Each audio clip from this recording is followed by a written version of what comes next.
মাত্রই চলে আসার চেষ্টা করব, কথা বলার চেষ্টা করবো এবং সবাইকেই এখানে আমি মনে করি আপনারা যেহেতু এই যে আপনি আমন্ত্রণ জানিয়েছেন সাথে সাথে ঢুকে পড়েছি, এটা একটা নৈতিক দায়িত্ব আমাদের। আমাদের এই আন্দোলনটা আমাদের নৈতিক দায়িত্ব, আমাদের ফরজ, আমাদের ফরজ হয়ে পড়েছে। আমরা দেশে থাকতে পারতেছি না তাই বলে বুকটা ফেটে যাচ্ছে, দেশে থাকতে পারতেছি না, কিচ্ছু করতে পারতেছি না, এমনটা যাতে মনে না হয়, কিছু একটা করি। ধন্যবাদ নাগরিক টিভি এবং নাগরিক আন্দোলনকে। আমি মনে করি যে কোনো সময় আমার মোবাইলে চার্জ চলে যেতে পারে, আপনারা কথা চালিয়ে যান, আমি আছি আপনাদের সাথে। জি সাকিব। জি, আমি এই মুহূর্তে একটু চন্দন নন্দী তিনি একটা ফেসবুকে স্ট্যাটাস দিয়েছেন। আমার কাছে খুব ভালো লেগেছে স্ট্যাটাসটা, তো সেটা আমি একটু পড়তে চাই। তিনি ওই শেখ মুজিবুর রহমান তিনি যেভাবে জনগণের উপরে তিনি যে নির্মমতা দেখিয়েছিলেন মুক্তিযুদ্ধের পর, তার মুজিব বাহিনী, তারপর তার বিভিন্ন বাহিনী করে, এবং যার প্রেক্ষিতে পরবর্তীতে তাকে প্রাণ দিতে হয়েছিল। জনগণের হাতেই, মানে সেনাবাহিনীর সদস্যদের হাতেই তাকে প্রাণ দিতে হয়েছিল। তো এখন ওই প্রেক্ষাপটটাকে তুলনা করে তিনি চন্দন নন্দী তিনি বলেছেন যে টুডে she মানে হাসিনার কথা বলছে যে she and her criminal party government does not appear to be very different from the Pakistani military regime. She must go peacefully or otherwise. তো এই যে মানে চন্দন নন্দী তিনি যে একটা স্ট্যাটাস দিলেন, এবং তিনি এটাও বলেছেন যে বাংলাদেশের so called founder Mujibur Rahman from the government after the 1971 liberation war but was assassinated on August 15, 1975. His daughter Sheikh Hasina has been at the helm of affairs since 2008. এবং এই যে তার যে এই যে নারকীয় তাণ্ডব যেটা আজকে তার পুলিশ বাহিনী দিয়ে তিনি যে করলেন এবং র‍্যাব দিয়ে করলেন, এবং একটা ভিডিও যেটা একটু আগে টিটো ভাই প্লে করেও পুরোটা প্লে করতে পারলেন না, যে আমরা দেখলাম যেটা র‍্যাব সদস্য গুলি করে একজন ছাত্রকে হত্যা করলো এবং সাথে সাথে জনতা কিভাবে ধরে বাঁশ দিয়ে পিটিয়ে তাকে মানে মেরে ফেলেছে কিনা সেটা আমরা এখনো জানি না, কিন্তু অর্ধমৃত অবস্থায় তো আমরা দেখতে পেলাম সেই ভিডিও ফুটেজটাতে। তো আমরা কিন্তু এই ধরনের দৃশ্য কিন্তু এর আগে আমরা কখনো দেখেছি বলে মনে পড়ছে না, অন্তত নিকট অতীতেও এ ধরনের দৃশ্যের অবতারণা কিন্তু হয়নি। কারণ আমরা অলওয়েজ দেখে আসছিলাম ছাত্রলীগ তারা অনেক শক্তিশালী, তাদের সাথে পুলিশ লীগ আছে, তাদের সাথে সেনাবাহিনী লীগ আছে, বিজিবি লীগ আছে, এত লীগ, তাদের যে একটা মানে পাওয়ার, এই পাওয়ারটা মানে এতটাই ছিল যে মানে আমরা কল্পনা করতে পারি না যে এটাকে ভেদ করে জনতার বিজয় কখনো সম্ভব হতে পারে। মানে আমাদের জয় যে সম্ভব এই ধারণাটাই কিন্তু আমাদের মাঝে, মানে একটা সেলফ বিলিফ, সেটা আমাদের মধ্যে কিন্তু ছিল না। আমাদের মনে হচ্ছিল যেন একটা অজেয় সরকার, এরা মাথার উপর ঘাড়ের উপর চেপে বসে আছে, হয়তো আজীবন থাকবে, এরকমই একটি মনে হচ্ছিল। কিন্তু সব ধারণা কিন্তু পাল্টে দিল আমাদের তরুণরা, এবং তারা বুঝিয়ে দিল যে আসলে তরুণরা যখন রাজপথে নেমে আসে এবং তারা যখন রাজপথে এই নিজের জীবনের তোয়াক্কা না করে তারা নেমে পড়তে পারে, তখন কোনো কিছুই কিন্তু তাদেরকে দমিয়ে রাখতে পারে না। আমরা যেমন যারা ৭১ সালে আমাদের জন্ম হয়নি, কিন্তু আমরা তো ইতিহাসের বইতে পড়েছি, আমরা দেখেছি যে সে সময় কিভাবে পাকিস্তানি হানাদার বাহিনী তারা নির্মমভাবে আমাদের যে মিডিয়া গুলো ছিল, হাতে গোনা কয়েকটা মিডিয়া, ইত্তেফাক বা আমাদের যে পক্ষে বাংলাদেশ বেতার যেটা ছিল, তাদেরকে তো কিভাবে তারা ওখানে আক্রমণ চালিয়েছিল। তখন তো স্বাধীন বাংলা বেতার কেন্দ্র থেকে গোপনে কার্যক্রম পরিচালনা করা হতো। তো এখন দেখা যাচ্ছে যে হয়তো ওই স্বাধীন বাংলা বেতারের মতো ভূমিকায় নাগরিক টিভির মতো আমাদের যেসব অল্টারনেট মিডিয়া গুলো রয়েছে তারা ভূমিকা রাখছি, আর বিটিভির মতো যারা সরকারের হয়ে কাজ করছে তাদের ওখানে কিন্তু আজকে আগুন লাগিয়ে দিয়েছে মুক্তিকামী জনতা।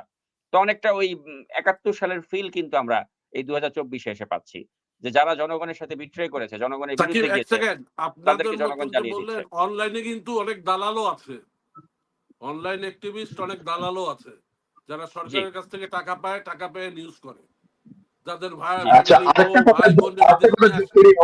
ভাই বলার পরে আমার কথা মনে হয়েছে, ভাই বোন বন্ধু বান্ধব আত্মীয় স্বজনকে বাংলাদেশ থেকে তারা আবার আমেরিকাতে নিয়েও যায়, এই যে দালালও কিন্তু আছে।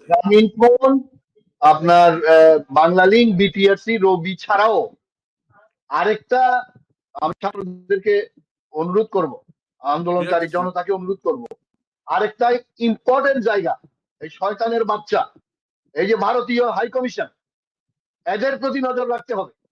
এখন সবচেয়ে বড় ক্রিমিনাল কাজ করবে এই হাই কমিশন। ছাত্রদেরকে বলবো, এই ক্রিমিনাল যারা আমাদের সকল কিছু ধ্বংসের পিছনে, এই টক্সিক মহিলা, এই মূর্খ জানোয়ার, এই যে তাদের মেইড সার্ভেন্ট, এই যে মহিলাটাকে যে ক্ষমতায় রাখছে, এই যে কালো পোশাকধারী জল্লাদ, এই জল্লাদের মূল ঠিকানা যেটা ভারতীয় হাই কমিশন, আমেরিকান এম্বাসির পাশে, এই দিকে নজর রাখতে হবে। এখানে কি কি করতেছে, এই ৪-৫টা প্রতিষ্ঠানের সাথে এই প্রতিষ্ঠানের দিকে নজর রাখতে হবে। ছাত্রদেরকে বলবো এদেরকেও ঘেরাও করতে হবে, এদেরকেও সাহিত্য করতে হবে। সুতরাং আপনারা চালিয়ে যান, আমার মনে হয় অন্যরা কথা বলবে, আমি এটা এই আমাদের ভাই নয়ন ভাই বলাটা আমার এটা মনে হয়েছে। আবার গ্রামীণ ফোন, রবি, বাংলালিংক, বিটিআরসি কে বলবো 6 ঘন্টার মধ্যে যদি ইন্টারনেট এবং ডেটা ওয়াইফাই চালু না করো, তোমাদের অফিসে আক্রমণ করা হবে, জ্বালিয়ে দেওয়া হবে।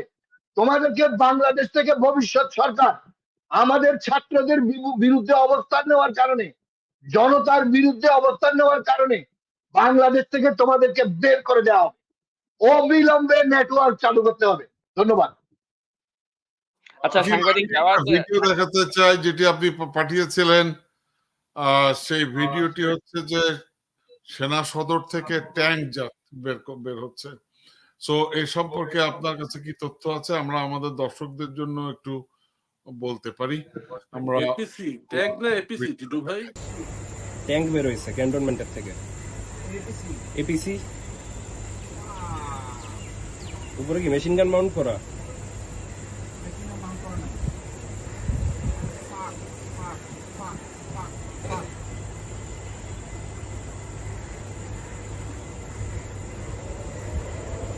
মিরপুরে যাচ্ছে এটা।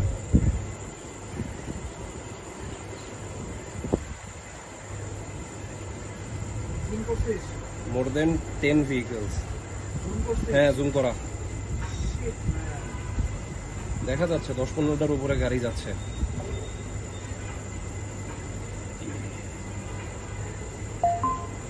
মিরপুরের রাস্তা দিয়ে আগাইতেছে খুব সম্ভবত। ওই পাশে কাসুন না রাস্তা আছে, মিরপুরে বেরোয়ার রাস্তা আছে। আপনার কাছে কি তথ্য আছে বিষয়? কি আপনি আমাকে জিজ্ঞেস করছেন? জি না, এটা তো মানে সোশ্যাল মিডিয়াতে ভাইরাল হয়ে গেছে, যেরকম কিছু এপিসি তারা, মানে এটা কি বঙ্গভবন এবং শেখ হাসিনাকে রক্ষার জন্য তারা যাচ্ছে না এরকম? না না এটা এরকম কিছু না। এটা ভাইরাল হয়েছে এবং আরো কিছু তথ্য কিন্তু মানে গুজব আকারে ভাইরাল হয়েছে, যার মধ্যে এটাকে অনেকে বলেছে সেনাবাহিনী ট্যাঙ্ক নেমেছে রাজপথে। তো এরকম কিছু গুজব সোশ্যাল মিডিয়াতে ভাইরাল হয়েছে। তার মাঝে আরেকটা গুজব হচ্ছে শেখ হাসিনা আজকে পালিয়ে যাবে। তো এটা হচ্ছে আরেকটা গুজবের মধ্যে অন্যতম একটা গুজব, যে শেখ হাসিনা পালিয়ে যাচ্ছে, তাকে আপনারা এয়ারপোর্টে ঘিরে ধরুন। কিন্তু আমি তরুণ যারা, তাদেরকে আমি স্যালিউট করি যে তারা এটা গুজব হোক আর যাই হোক, তারা এটাকে বিশ্বাস করে তারা এয়ারপোর্ট রোডের সামনে যে তারা জড়ো হয়েছে, তারা এই মুহূর্তে জড়ো হয়ে তারা মনে করছে যে শেখ হাসিনা হয়তো এখানে দিয়ে পালিয়ে যাবে, তাই যাতে পালাতে না পারে তাই তারা এয়ারপোর্ট এলাকা কিন্তু ঘিরে রেখেছে। তো এই যে এয়ারপোর্ট রোডে যে জনগণের অবস্থান, তারা যেটা আশঙ্কা করছেন যে শেখ হাসিনা পালিয়ে যাবেন, কিন্তু দ্য ফ্যাক্ট ইজ তার 21 তারিখে আসলে স্পেনে যাওয়ার কথা। তো তিনি 21 তারিখে যাবেন, কিন্তু আসলে পরিস্থিতি এখন এমন ভাবেই মানে প্রতি মুহূর্তে বদলে যাচ্ছে, বলা যায় না তো যে বদলে যাওয়া পরিস্থিতিতে শেখ হাসিনা কোন সময় আবার তার প্ল্যান পরিবর্তন করে তিনি উড়াল দিয়ে দেন। তো সেজন্য সতর্ক দৃষ্টি রাখতে হবে, কারণ আমরা তো অনেক আগে থেকেই আমাদের একটা ড্রিম ছিল যে শেখ হাসিনার এমন পরিণতি যেন হয় যে তিনি পালাবার পথ খুঁজে পাবেন না। তো এখন হয়তো সেই মহেন্দ্রক্ষণ আমাদের সামনে চলে এসেছে যে তিনি এখন পালাবার পথ খুঁজছেন। এবং যেটা আমি আজকে এই অনুষ্ঠানের শুরুতে যেটা বলছিলাম, যে এই মহেন্দ্রক্ষণে মানে এনটিএমসি তাদের একটা কিন্তু ভালো ভূমিকা রাখতে হবে। এনটিএমসি কিন্তু এই মুহূর্তে একটা ভালো সুযোগ পেয়েছে, কারণ আগে তারা একটা এক্সকিউজ দিতে পারতো যে আমরা তো হোয়াটসঅ্যাপে কল হলে করতে পারি না, কিন্তু এখন তো হোয়াটসঅ্যাপে না, এখন তো পুরো সেলুলার ফোন দিয়ে তারা একজন একজনের সাথে কমিউনিকেট করছে, যেহেতু পুরো সেলফোন নেটওয়ার্ক, ওয়াইফাই নেটওয়ার্ক সব ডাউন হয়ে গেছে। তাই এখন তো তারা ওই অনলাইনে গিয়ে আর কেউ কারোর সাথে কমিউনিকেট করতে পারছে না। তো এই সুযোগটা কাজে লাগিয়ে এনটিএমসি কিন্তু এখন পারে শেখ হাসিনা কার সাথে কি আলাপ আলোচনা করছেন সব কথাগুলো তারা রেকর্ড করতে পারেন। তো দেশ ও জাতির স্বার্থে এই রেকর্ড গুলো আমি চাই যে তারা এক্সপোজ করুন, কারণ এই শেখ হাসিনার তো রেজিম আর টিকছে না। এটা তো এতগুলো ছাত্রদের লাশের উপর ভিত্তি করে কোনো ক্ষমতা, কোনো রেজিম কখনো টিকতে পারে না। তো শেখ হাসিনাও টিকবে না। শি মাস্ট গো, হয়তো আজ অথবা কাল অথবা পরশু, কিন্তু তাকে যেতেই হবে, এটা হচ্ছে ফ্যাক্ট। পুলিশ, সেনাবাহিনীর যাদের ন্যূনতম মানে মাথায় মানে ঘিলু আছে, তারা জানেন যে তাকে যেতে হবে। শি মাস্ট গো, তার টিকে থাকার কোনো রাস্তা নেই।